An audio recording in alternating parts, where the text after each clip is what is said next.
Nous vous savons nombreux à suivre le journal de la ville, mesdames et messieurs. Voici le sommaire. Le président de la Commission électorale nationale indépendante, Denis Kadima, a échangé ce vendredi 20 janvier 2023 avec le général Silvano Kasongo Kitenge, commissaire divisionnaire adjoint de la police nationale congolaise aux villes de Kinshasa. Au menu de leur entretien, la question de la sécurité dans les centres d'identification et d'enrôlement des électeurs et aussi le problème du monnayage de l'opération par certains policiers et la présence des bandes de jeunes identifiés comme des hors-la-loi. Entendu par l'Agence nationale de renseignement ANR pour des faits d'une extrême gravité, Fortuna Bisselele, ex-conseiller privé du président de la République Félix Antoine Tshisekedi Tshilombo, a été transféré ce vendredi 20 janvier 2023 au parquet près la cour d'appel de Kinshasa-Gombe. C'est tout pour les sommaires, mesdames et messieurs, et encore une fois, bienvenue dans ce journal.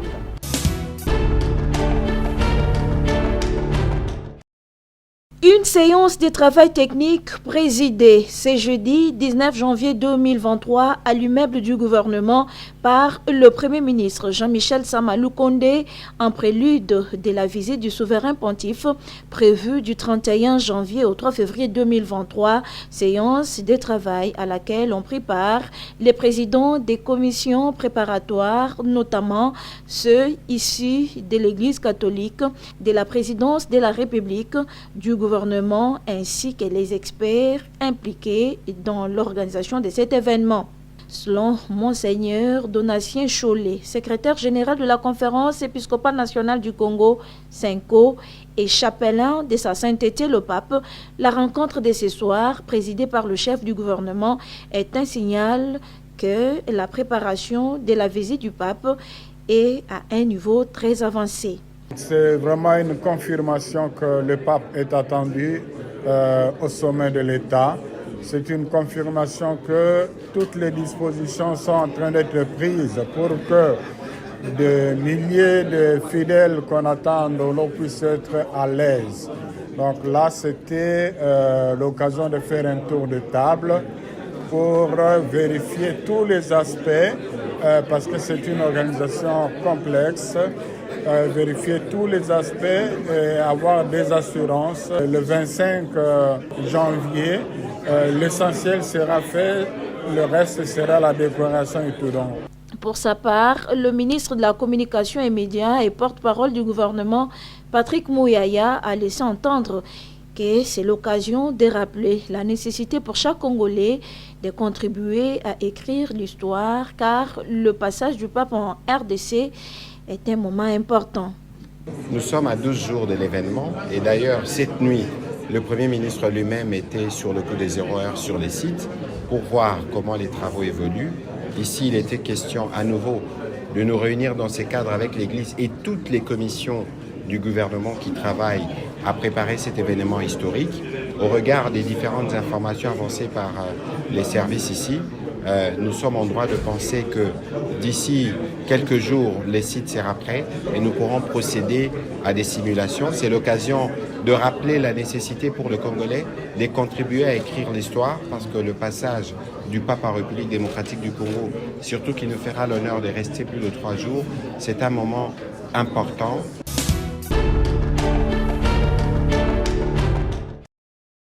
La ministre d'État, ministre de la Justice et garde de Sceaux, Rose Mutombo Kessé, a eu une séance de travail ce jeudi 19 janvier 2023 avec le directeur du Bureau conjoint des Nations Unies aux droits de l'homme en République démocratique du Congo, Abdoul Aziz Choye. Les deux personnalités ont abordé diverses questions liées au secteur de la justice et surtout la participation de la République démocratique du Congo à une réunion de très haut niveau du Conseil des droits de l'homme au mois de février 2023 à Genève, en Suisse. Nous avons des relations de travail privilégiées qui nous ont permis d'avoir des avancées que nous comptons consolider. Donc c'est un peu le sens de la discussion que nous avons eue. Et c'était aussi une occasion de parler des dates à venir, notamment la session de haut niveau du Conseil des droits de l'homme qui aura lieu à la fin du mois de février et qui, je pense, est une occasion importante pour la RDC de pouvoir y participer au plus haut niveau et de pouvoir être dans ce concert des nations. Beaucoup des chefs d'État et de gouvernement vont y participer aux côtés du secrétaire général des Nations Unies et du haut commissaire des Nations Unies aux droits de l'homme. Choye pense et espère que ça sera une bonne occasion pour le chef de l'État qui devrait ou pourrait faire le déplacement ainsi que la délégation gouvernementale de pouvoir échanger avec la haute commissaire des Nations Unies aux droits de l'homme. Je disais d'ailleurs à la ministre que dès son arrivée, quelques mois après, elle a pu prendre les ordonnances, les proposer au chef de l'État et cette question-là a été réglée.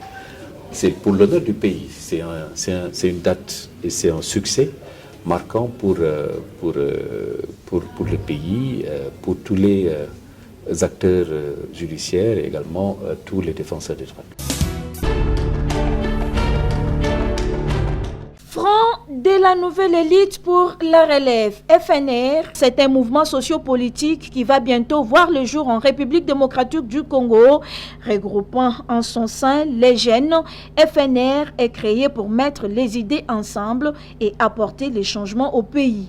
Les statuts et textes qui les régissent ont été adoptés ce mardi 17 janvier sous la facilitation des membres du Grand Collège FNR et c'est dans la salle Maïko de l'immeuble territorial. Mais d'abord, l'hymne national debout congolais, suivi d'une minute de silence gardée en mémoire du tout premier ministre de la République démocratique du Congo, Patrice Emery Lumumba. Front de la nouvelle élite pour la relève, une énergie des jeunes Congolais. Nous étions obligés de pouvoir faire passer notre statut. On a revu et le statut a été adopté par tout le monde. Nous croyons que la jeunesse fait une force, mais cette force-là travaille d'une manière dispersée. C'est pourquoi nous avons décidé de pouvoir réunir toute cette énergie jeune et ensemble travailler pour l'émergence de notre pays qui est la République démocratique du Congo. C'est dans les soucis de promouvoir la jeunesse que le FNR va bientôt voir le jour. Il était question de réfléchir autour des enjeux créatifs qui peuvent aboutir à la formation d'un mouvement sociopolitique. Et c'est ce qui a été fait, une adoption des statuts, révision. Et nous avons discuté dans la famille et nous en sommes sortis très heureux et très honorés. FNR, c'est juste le front de la nouvelle élite pour la relève. Donc ça signifie, c'est la jeunesse, la nouvelle élite qui réfléchissent autour des questions importantes de la nation. Et nous nous sommes rendus compte qu'il faut maintenant qu'il y ait une jeunesse qui peut prendre la relève dans la gestion de la République. Les jeunes de la République démocratique du Congo sont appelés à adhérer au front de la nouvelle élite pour la relève FNR pour leur émergence et développement.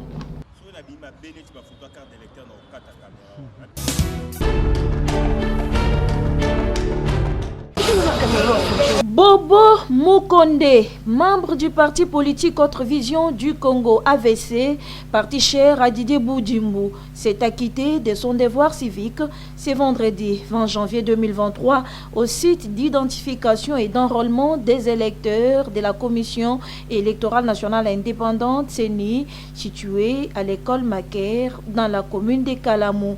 Sur place, Bobo Mukonde est reçu et identifié, puis enregistré.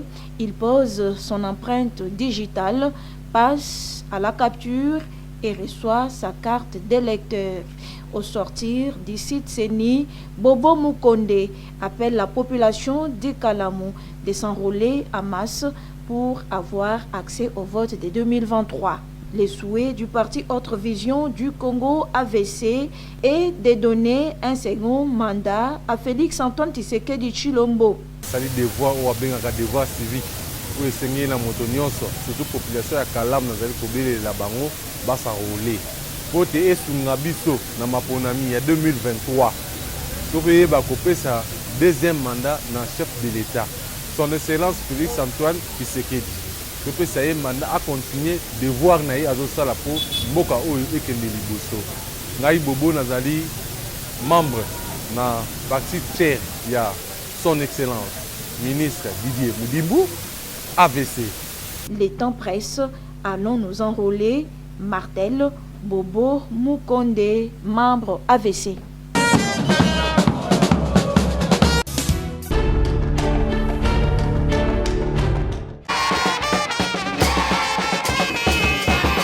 C'est au rythme des fanfares, musique et chants que le pasteur Bozi Mabanza, secrétaire national chargé de mobilisation, implantation et propagande de l'Alliance pour la bonne gouvernance ABG, parti cher à l'honorable Jonathan Bialoussouka, est allé s'acquitter de son devoir civique ce mardi 17 janvier 2023 à l'épée Molambo à Kimbanteke. L'homme de Dieu, le pasteur Bozi Mabanza, était accompagné de son épouse, des femmes veuves, des artistes, bref, c'est une foule immense de la population de la Tchangou qui a escorté le pasteur Bozi Mabanza jusqu'au centre d'enrôlement de la Commission électorale nationale indépendante. Devant les agents de la CNI, le pacificateur de la Tchangou, le pasteur Bozi Mabanza est passé par l'identification, l'enregistrement, puis l'empreinte digitale pour terminer par la capture. Ayant obtenu sa carte d'électeur, le pasteur Bozi Mabanza est électeur et éligible. Au sortir du centre d'enrôlement, le pacificateur de la Tchangou a sensibilisé la population en ces termes. Lokola mwana na bino lokola mopona binabino oyo bozolinga bopona nayi kolakisa bino ndakisa ya kozwa carte na ngai ya électeur. Carte oyo nazwi yango nde kopesa biso ndingisa ya kopona bakambi na biso lobby. Alors nazosenga na biso nyonso oyo na nazwi carte na ye te oyo na nazwi carte na ye te asala makasi azwa carte soki ozala carte te okozala utile te na élection. Donc mutu nyonso tu epai ezali yo topesi nzela to tokoencourage bino bozwa bakarte na bino lokola ngai nauti kozwa oyo ya ngai. 2023, année électorale, le pasteur Bozi Mabanza et son parti ABG comptent accompagner le processus électoral jusqu'au déroulement des élections.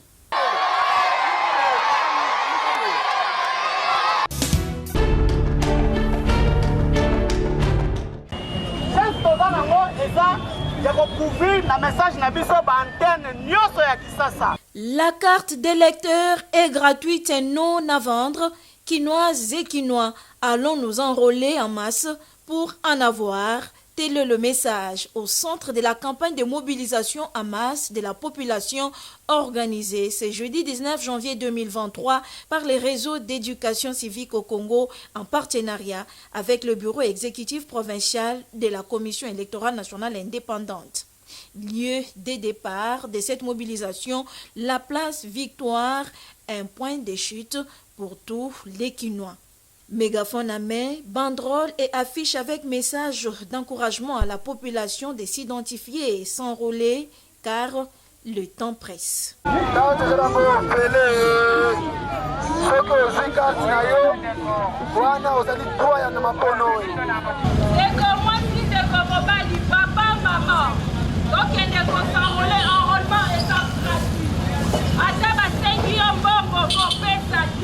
Toutes les avenues de Matongé Victoire, communes de Kalamou et Kassavoubou n'ont pas échappé à cette mobilisation faite par les animateurs du RECIC qui sensibilisaient à pied et en équipe dès l'air. Mais la population aussi avait un mot à dire. Mais alors, pour l'enquête, ma carte, c'est comme ici, on va procédure. Neti, bateau va punir ma carte. Et c'est là que non, il faut même 3 témoins. Ceux qui sont comme témoins, c'est pas cité. Et comme il faut au final Kanyaka, il faut faire ça mon pour que va s'ani. Pas passer. Tala tata le kolangaïde. Kolobo. Na bumsa carte wana. Ayiba ngako koyiba. Bona joko kala ka biro. Ya dana ka biro. Policier à la porte, azo senga ngai droit. Présente à cette mobilisation, le secrétaire exécutif provincial de la CENI signe et persiste. La carte d'électeur n'est pas à vendre. Doligi, Potonyoso a s'enrôler rapidement. Osaraka, pré-enregistrement, Nabanda. Fokéi ko s'enrôler. Pour tout aya ko futa batu na biso musala na place ya CENI. Carte d'électeur est gratuit. Et ça la charge du gouvernement congolais. L'État s'est foutu les bino yango. Bino bokende kaka kozwa bo respecter kaka procédure n'engeza kosenga. Nous osons croire que ces messages n'est pas entré dans les oreilles des sourds.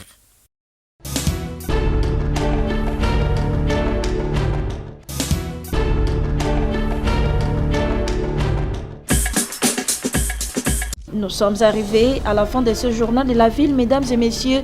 Merci de l'avoir suivi. Le prochain rendez-vous est fixé pour ce samedi avec le même plaisir.